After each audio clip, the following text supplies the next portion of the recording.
Vamos ler a palavra de Deus aqui de hoje, irmãos. Vamos aprender aqui sobre a fé, sobre a perseverança, sobre vencer os obstáculos.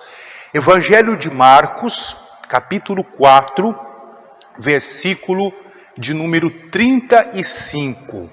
Aqui o texto começa com o título em cima: Jesus apazigua a tempestade. Aqui diz assim: e naquele dia, sendo já tarde, disse-lhes: passemos para a outra margem.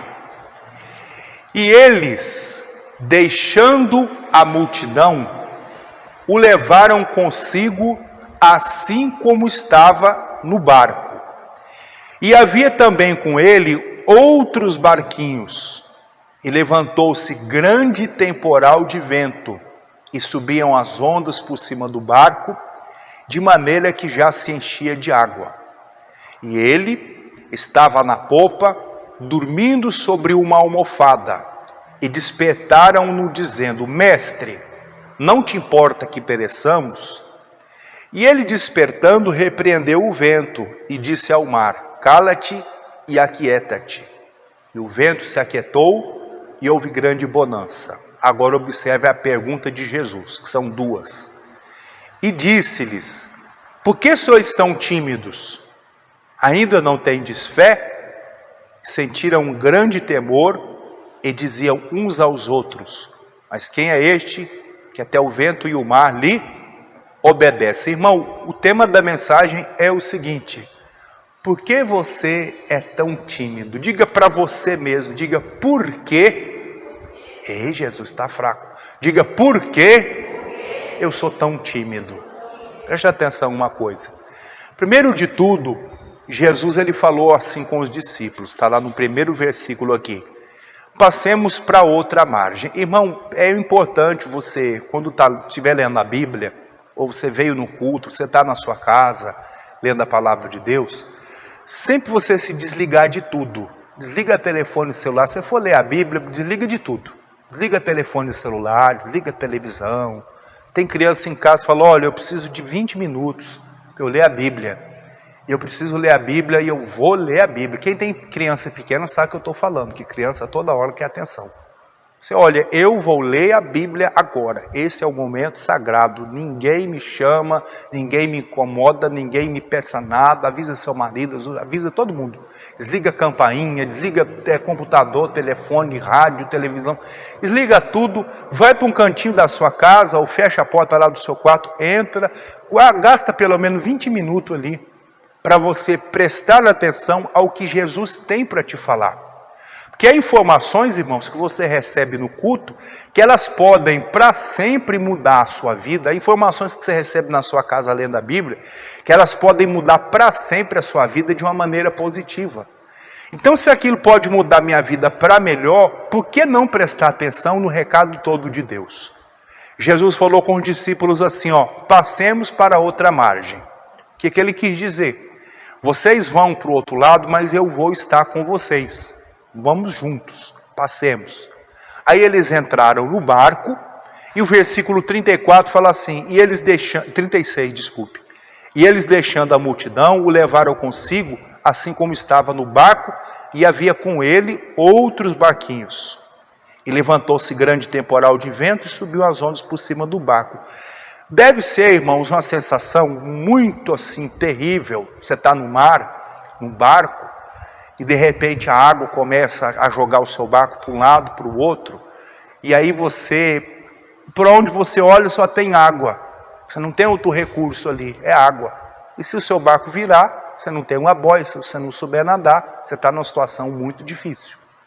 Os discípulos dentro do barco, de repente aquele barco começa a balançar de uma maneira muito forte, joga para cá, joga para lá e vai, e eles começam a entrar em desespero. Há situações que a pessoa começa a ser jogada pelos ventos da vida, porque a vida é cheia de ventos. Vem um vento na área financeira, vem um vento na saúde, vem um vento no casamento, vem um vento lá no seu trabalho. E esses ventos começam a jogar você de um lado para o outro. E você começa a ver que você está perdendo o controle da situação. Você tem que se lembrar de uma palavra de Jesus. Jesus falou para os discípulos, passemos para o outro lado. O que ele disse? Eu vou estar com vocês. Pastor, Jesus falou isso aos discípulos, verdade? Verdade. Nesse dia falou com os discípulos. Mas numa outra ocasião ele falou com todos. Ele disse assim, eu estou com vocês todos os dias da vida de vocês. Todos os dias. Até a consumação dos séculos. Quando Jesus diz que ele estava conosco todos os dias, então são todos os dias.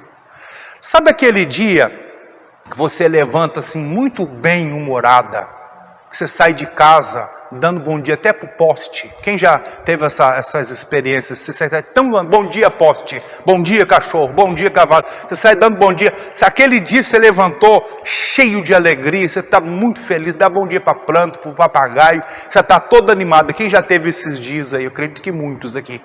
Mas tem dia, esse dia Deus está com você? Tá. Mas tem dias que você não dormiu bem, que na noite anterior aconteceu alguma coisa, que no dia anterior aconteceu alguma coisa que te desagradou.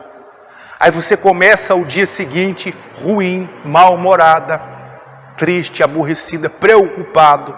Sabe esse dia aí? Esse dia Deus está com você também. Sabe aquele dia que você foi e resolveu as coisas que deu tudo certo? Deus esteve com você. Mas naquele dia que parece que deu tudo errado, que tudo parece que contribuiu para fazer do seu dia um dia desagradável, naquele dia Deus estava com você também. Todos os dias. Jesus não mentiu, ele disse, eu estou com vocês todos os dias. Os discípulos, quando entraram no barco, tinham a palavra de Jesus, passemos para o outro lado, para outra margem. Aí eles foram remando. Só que os ventos foram jogando o barco para cá, joga para lá, começa a entrar água no barco. E eles começaram a entrar em desespero. Tem coisas, irmãos, que você tem que manter o equilíbrio emocional, saber o que você vai fazer. E lembrar de uma coisa, Jesus está comigo. Nesse pedacinho de texto aqui que nós lemos, tem uma lição muito profunda. Leia aqui o versículo 38. E ele estava na popa, dormindo sobre uma almofada. E despertaram dizendo, mestre, não te importa que pereçamos? E ele despertando repreendeu o vento e disse ao mar, cala-te e aquieta-te. E o vento se aquietou e houve grande bonança. Irmãos, nós aprendemos por exemplos. Alguém que sabe nos ensina. Ontem a minha esposa me deu uma missão. Ela disse assim, olha, o menino tem umas lições para fazer, umas tarefas. Eu quero que você ajude ele a fazer. Aí eu peguei lá a apostila dele, que eles mudaram o nome agora, que sempre eu aprendi que aquilo é uma apostila. Uma folha em cima de outra folha, uma folha em cima de outra folha, aquilo ali para mim é apostila. Eles inventaram um nome diferente agora para apostila, chama PET. Não sei o que é isso, mas para mim aquilo é apostila. São várias folhas xerocadas, você grampeia ou encaderna lá, para mim aquilo ali é uma apostila. Várias folhas juntas. Na minha mente sempre vai ser isso aí. Mudaram o nome com um nome americano, sei lá que nome é esse, mas é apostila. Aí deram a apostila da escola, aí eu estou folheando lá, aí tem lá, faça assim, pinte assim. Aí eu fui ensinando ele ainda é pequenininho, tem 5 anos, não sabe ler. Ele sabe algumas letrinhas, mas ele não sabe ler, pegar um texto e ler, ele não sabe. Aí eu estava ensinando ele, faça assim, desse jeito, é dessa maneira. Aí eu fazia as perguntas, ele assinalava com o X, respondia. Pinte a figura tal, da cor tal. Quer dizer, está ensinando ele a identificar as cores, está ensinando ele a contar. Ele numere agora de 1 até 10, faça igual. Aí eu fui ensinando ele, eu aprendi. Aí eu fui ensinando ele. Os discípulos estavam, sem saber, nesse dia aqui, na aula de aprender a vencer as adversidades. E a vencer com equilíbrio. Eles começaram a ficar desesperados. Aí o que Jesus fez? No meio daquele desespero, a água entrando, o barco chacoalhando de um lado para o outro, aquela situação adversa, e pega lá uma cuia, uma coisa, joga água para fora, entra mais água, e aquele desespero todo. Mestre, o senhor não importa que a gente está perecendo? Às vezes você já fez essas orações, Deus, o senhor não está vendo os meus problemas? O senhor não está vendo as minhas dificuldades? O senhor não está vendo isso? Olha só, eu vou tanto à igreja, E olha o que está acontecendo na minha vida, mestre, mestre. Os discípulos estavam desesperados. Às vezes você fica desesperado também com um problema.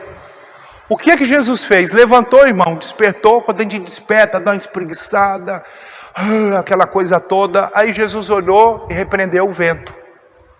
Deu uma bronca no vento. Mandou que o mar acalmasse.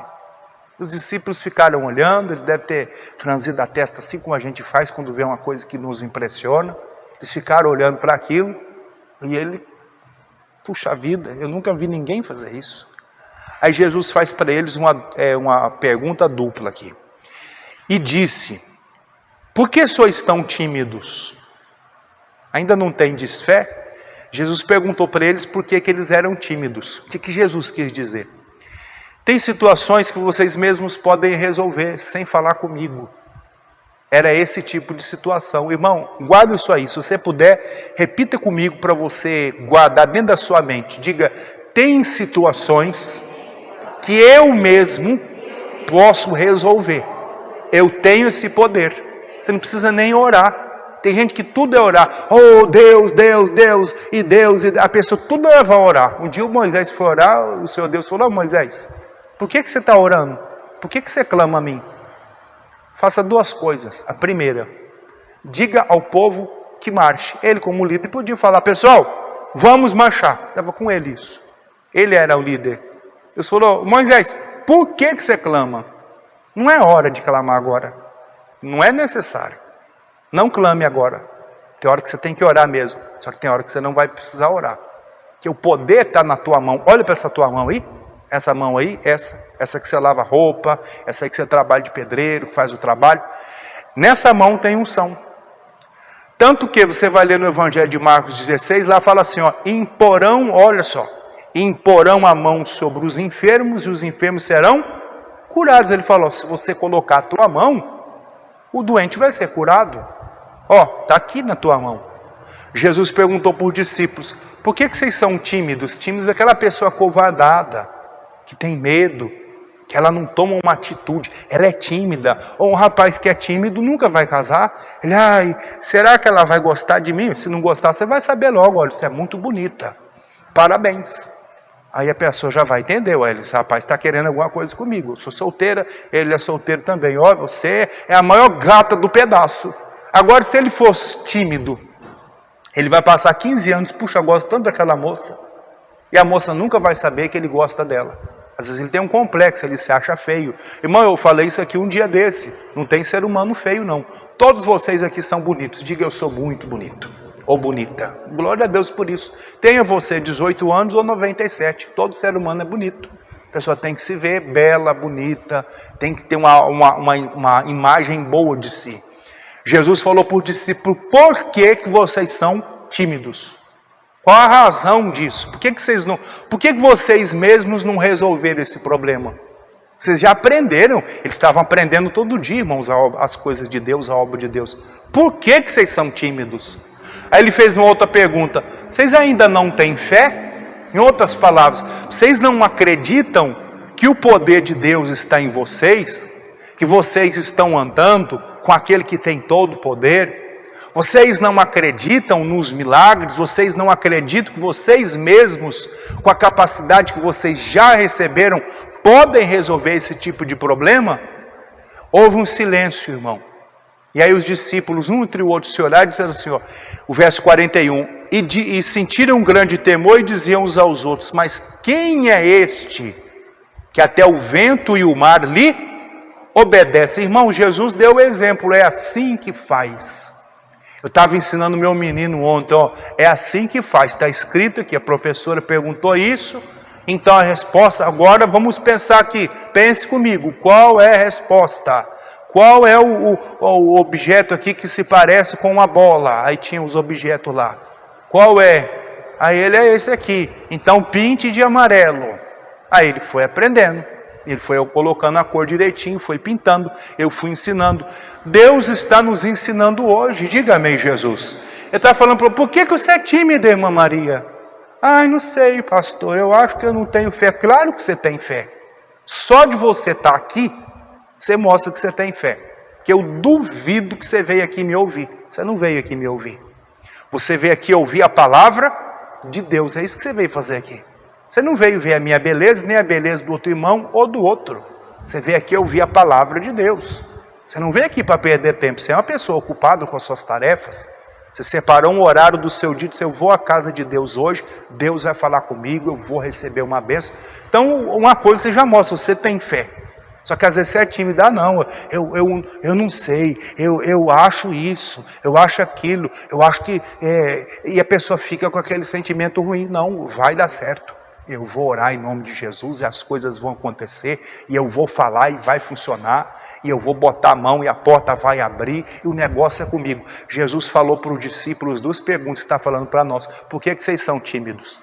Em outras palavras, para fechar esse pedaço aqui da mensagem, vocês têm a capacidade de resolver esse problema. Por que vocês não resolveram? Vocês têm autoridade espiritual, vocês estão andando com aquele que tem autoridade. Irmão, eu e todos os senhores e senhoras aqui, temos nas nossas mãos, na nossa boca, na nossa mente, no nosso coração, autoridade espiritual para colocar as coisas em ordem. Os ventos estão soprando, não fique tímido, não, peraí, eu já sei o que eu vou fazer. Eu não vou me desesperar. Meu irmão, não se desespere, porque Deus então te dará a vitória. Guarde essa palavra no seu coração, que o Espírito Santo ele possa falar mais ao seu coração através dessa mensagem, em nome do Senhor Jesus de Nazaré.